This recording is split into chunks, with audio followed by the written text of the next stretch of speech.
Dankie vir die woorde wat my dra, raad wat soos lig op my pad kom lê. U het my geleer om sterk te staan, om God se stem in storms te bly hoor. Ek het geleer om vreugde in my hart te dra, waar jou liefde is 'n veilige vesting, 'n plek waar my hart altyd rus kan vind. En soos 'n herder oor sy kudde waak, so waak U oor my lewe. U hand is 'n skild, U stem is 'n gids, U voorbeeld wys my die weg. Dankie Pa vir die liefde wat U gee,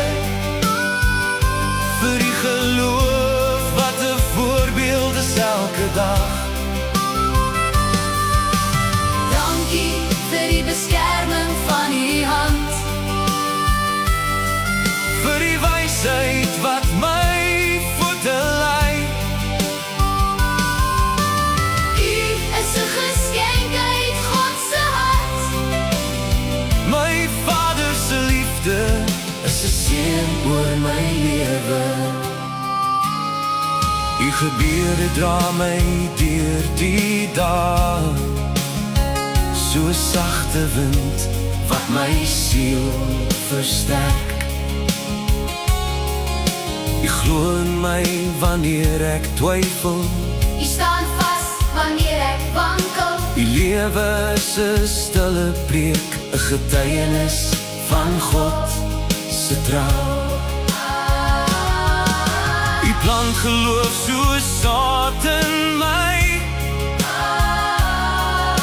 U wys my hoe om God te vertrou. U liefde is 'n anker, pas 'n raad is 'n lig.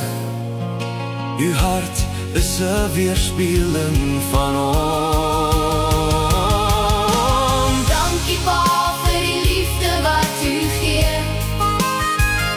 Vir die geloof wat U leef elke dag. dankie vir die beskerming van U hand, Vir die wysheid wat my voete lei. U is 'n geskenk uit God se hart. My Vader se liefde Is 'n seën oor my lewe. U staan soos 'n muur wanneer storms opkom.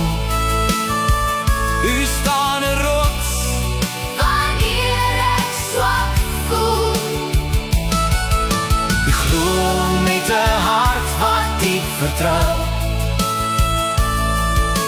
U wandel naby God, Pa se lewe wys my sy pad. oh, dankie Pa vir elke gebed, dat U daagliks stil vir my bid. Dankie vir die voorbeeld wat U is, 'n man van geloof, 'n man van God. Mag die Here U seën en U dra, soos U my gedra het deur die jare.